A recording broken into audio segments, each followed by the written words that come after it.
Postos de combustíveis que abusam nos preços em São Luís serão notificados pela Justiça até esta sexta-feira. E sobre o assunto, o portal conversa agora com Douglas de Melo Martins, que é juiz da Vara de Interesses Difusos e Coletivos da capital.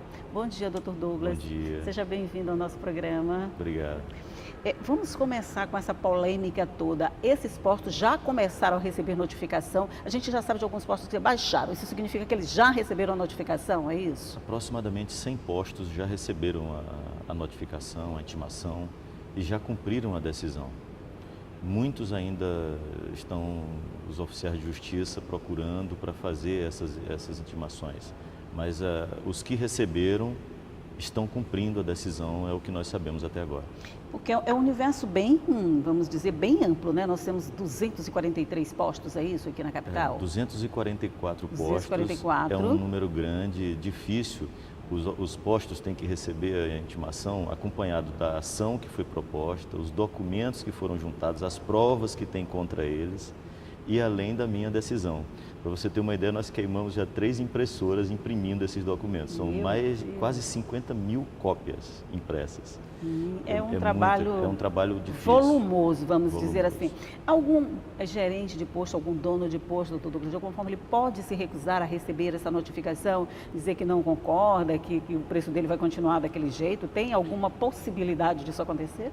Tem essa possibilidade, inclusive eles têm o direito de recorrer da decisão e até um advogado já pegou cópia do processo com esse objetivo, provavelmente de recorrer da decisão. Mas enquanto não consegue uma decisão do Tribunal de Justiça do Maranhão suspendendo, esta decisão está em pleno vigor, ela está em vigência, ela é válida e aquele que descumprir pagará uma multa de R$20 mil por dia de descumprimento. Se ele ficar vendendo aos consumidores o preço acima do estabelecido durante 2 dias, 40 mil, 3 dias, 60 mil e assim por diante. Eu fico pensando assim, como o universo de postos é grande, a gente já falou 244 postos, na medida em que ele vai recebendo, ele é obrigado automaticamente a rebaixar esse preço. Vocês fazem um acompanhamento disso? Porque além desses que receberam, tem muitos para receber, vocês são ocupados com os que já receberam, com os que vão receber, com os que não querem receber. Dá para fazer esse monitoramento desse universo todo? A partir da próxima semana, nós já teremos provavelmente todos já estarão intimados, e vai ser mais fácil a fiscalização, porque hoje as pessoas até querem, eu já recebi até mensagem de consumidores com fotografia da nota fiscal, mostrando que alguns postos ainda não baixaram os preços, e isso é uma atitude positiva, mostra que os consumidores estão mobilizados, né? Estão talvez o efeito mais positivo dessa decisão é de mostrar para o consumidor que cartel é ilegal, que isso não pode acontecer, os postos não podem fazer esse tabelamento por cima dos preços. A concorrência precisa ocorrer e o consumidor precisa ter essa possibilidade de se defender do preço alto procurando um mais baixo. Mas, de regra, eles não estão tentando descumprir a decisão judicial. De regra, eles na verdade, estão tentando cumprir o mais rápido possível. O cumprimento da ordem deve ser imediato, mas esse preço, a gente fica sempre esperando que um posto tenha, por exemplo, R$3,29 e que a gente encontre outro com R$3,29 também, mas não é bem assim, não existe um tabelamento de preços não é? Não, o judiciário nem poderia fazer isso, o tabelamento. O que ocorreu foi um acréscimo de custo no preço da gasolina de 22 centavos e de 15 centavos no diesel e nenhum acréscimo de custo no etanol.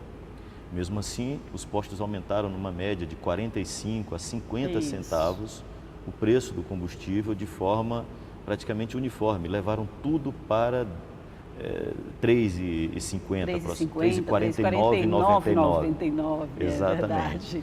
Mas a média que os postos estavam praticando era de R$3,04, R$6, R$3,09. Então, eles precisam voltar para este valor que estava sendo praticado antes. Quem estava praticando R$3,02 deve subir para R$3,24. Obedecendo os 22 centavos a mais. E assim por diante. Mas os consumidores, de regra, abastecem no mesmo posto, eles sabem quanto o posto estava praticando antes. E os órgãos de defesa do consumidor têm também essas informações. Serão eles exatamente tanto o Ministério Público, os autores da ação são exatamente o Ministério Público, Defensoria Pública e o PROCON, que formam a Redecon. Pois é, essa Redecon é uma novidade que chegou assim, já chegou mostrando serviço, vamos dizer assim. Essa é a primeira ação de grande volume dessa Redecon? Do que tenho conhecimento, é a primeira grande ação e muito bem-vinda. Muito bem-vinda, com certeza. Fazer essa constatação de ver esses órgãos trabalhando juntos, Defensoria Pública, Ministério Público e PROCON, para mim foi uma demonstração de amadurecimento das instituições. Foi algo muito positivo e que precisa ser elogiado. O consumidor é o maior beneficiado por essa atuação conjunta das instituições. A decisão, digamos que a decisão da Justiça foi a menor parte Nem tanto assim. Mas é bom saber que o consumidor tem essa rede de proteção. Antes a gente podia recorrer à Defensoria, podia recorrer ao PROCON, mas eles agiam de forma isolada, cada um dentro da sua área, cada um dentro da sua competência. Eu imagino que agora, juntando todo mundo, o esforço conjunto é sempre melhor do que o esforço isolado, o resultado é sempre melhor. Mas uma coisa que me intriga, por exemplo, postos de combustíveis da periferia da cidade, por que eles têm sempre um preço diferenciado? Se a gente abastece em áreas consideradas nobres, São Francisco, Renascença, a gente tem um preço mais elevado. Se a gente vai ali para a cidade operária, Estrada de Ribamar, por ali, os preços são menores. O que explica uma coisa dessa? Eu não sei se é da sua competência, é só uma curiosidade. Uma curiosidade. Eu também fico curioso com isso. Já algumas pessoas já fizeram essa abordagem e demonstra uma curiosidade, algo é interessante saber disso, mas muito interessante saber que alguns postos têm o mesmo proprietário, recebem o combustível pelo mesmo preço e ele pratica um preço diferente em cada um dos seus postos. Eu acho que é para atingir faixas diferentes de mercado, né? Alcançar aquele consumidor que não está nem aí para o preço, né? Mas eu até aproveito esse momento para dizer, o consumidor deveria estar sim atento a esse tipo de questão, mas lamentavelmente ainda ocorre isso, tem algumas pessoas que não se preocupam com o preço. Varia dependendo do universo de consumidores que o posto quer atingir. Quer alcançar, exatamente. Mas vamos voltar para cá.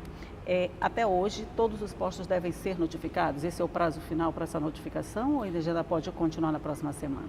A nossa expectativa é de que a central de mandados do Fórum consiga concluir essas intimações hoje. Mas é bom lembrar que a vara que eu sou titular, que é de interesses difusos e coletivos, ela não é a única que a central de mandados atende. Nós somos 100 juízes aqui na capital e esses oficiais de justiça precisam cumprir os mandados de todos nós. De todas elas. Mas certamente a chefe da central de mandados vai dar uma atenção especial em função de essa decisão, ela atinge praticamente todas as pessoas da capital. O senhor não tem notícia assim, de nenhum posto que, vamos dizer assim, esse processo de conscientização de que existe essa mobilização, tanto por conta dos órgãos de defesa do consumidor, quanto do próprio consumidor, essa onda não pode atingir esses proprietários e eles de alguma forma tomarem essa decisão sem que a justiça precise pressionar? Vocês têm notícia de que já aconteceu em algum posto dessa natureza? Antes da atuação da justiça, eu tomei conhecimento sim de que alguns já tomaram conhecimento pela atuação de vocês, da imprensa, de que havia essa decisão e antes mesmo de receber a intimação já trataram de baixar o preço. Eu acho que a ideia que transmite para eles é a de que não se pode formar cartel. Isso. Não se pode fazer tabelamento por cima. Foi um recado que a sociedade como um todo deu e as instituições deram. Não foi só o Poder Judiciário. Sim. As instituições como um todo agiram juntos e deram este recado importante para os empresários. Eu até aproveito essa oportunidade para fazer um comentário bem rápido. Eu fui abordado por um empresário. Eu estava comprando alguma coisa no comércio aqui e o empresário, preocupado com a questão de tabelamento de preços, questionou isso. Mas, doutor Douglas, eu vi a sua decisão, a justiça pode tabelar preços? Quer dizer que eu, empresário, não tenho o direito de praticar o preço que eu acho justo no meu comércio? Eu disse para ele, olha, você pode praticar o preço que quiser. Não há nenhum questionamento para isso. E a justiça não está dando esta mensagem de que você não pode praticar o preço que acha justo para as mercadorias que você vende aqui. Isso você pode. O que você não pode é se juntar, e dei o nome das outras, eu não vou falar aqui por uma questão de propaganda. Sim, não vou perguntar. Mas aí eu dei o nome para ele dos concorrentes dele. Os seus concorrentes são empresa tal, que vende essas mesmas coisas que você vende aqui. O que você não pode é se juntar com eles, combinar com eles, para que vocês todos se juntem para aumentar o preço, para ter um lucro abusivo e deixar o consumidor indefeso. Sem opção. Sem opção para correr. Exatamente. Então, sozinho você pode praticar o preço que quiser. Mas se você combina com os outros para prejudicar os consumidores, o consumidor não ter para onde correr, aí sim você está violando a lei.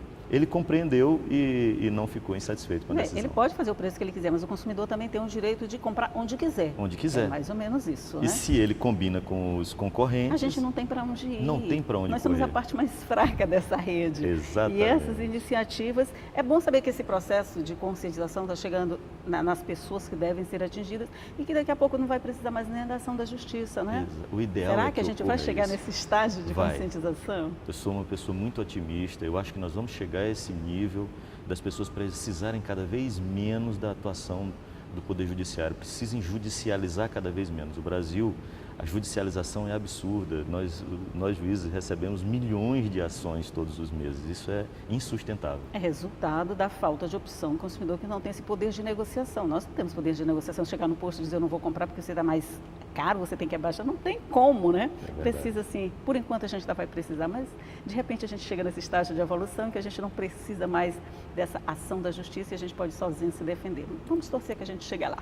Dr. Douglas Martins, muito obrigada pela participação, parabéns por esse trabalho, tomara que dê certo. Eu é que agradeço e parabéns a vocês pela cobertura que estão dando ao assunto e ajudando no esclarecimento dos consumidores.